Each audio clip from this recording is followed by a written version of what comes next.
आज आपण पाहतोय की वातावरणातल्या बदलाचा खूप मोठा परिणाम हा शेतीवर होतोय। आपण अनेक वेळा वातावरणातला बदल हा पावसाच्या लहरीपणापुरतं मर्यादित ठेवतो, तो त्याचा केवळ एक भाग आहे।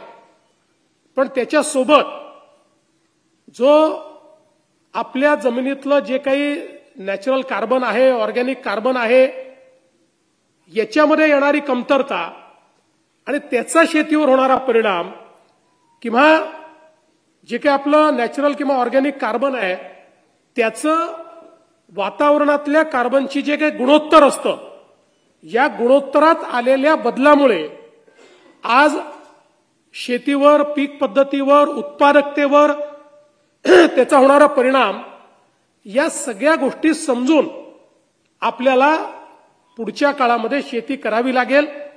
त्यामुळे वातावरणातल्या बदलावर परिणामकारक उपाय म्हणजे नैसर्गिक शेती आहे, हेही आपल्याला लक्षात घ्यावं लागेल। आज आपल्या बीजेपासनं तर खतांपर्यंत सगळ्या गोष्टींमध्ये एक मोठं परिवर्तन आपल्याला आणावं लागणार आहे। वातावरणातल्या बदलाला त्या ठिकाणी सांभाळू शकेल किंवा सहन करू शकेल अशा प्रकारची त्या ठिकाणी सीड्स याची निर्मिती करणं, जे नैसर्गिक शेतीमध्ये वेगवेगळ्या पद्धतीनं बीजामृत तयार करून आणि त्यातनं बीजांवर प्रक्रिया करून आपण त्याची जी काही स्ट्रेंथ आहे ती स्ट्रेंथ वाढवण्याचा प्रयत्न करतो। त्याच्यावर जो काही किडीचा प्रादुर्भाव होणार आहे तो होणार नाही अशा प्रकारची व्यवस्था त्यातनं उभी करतो।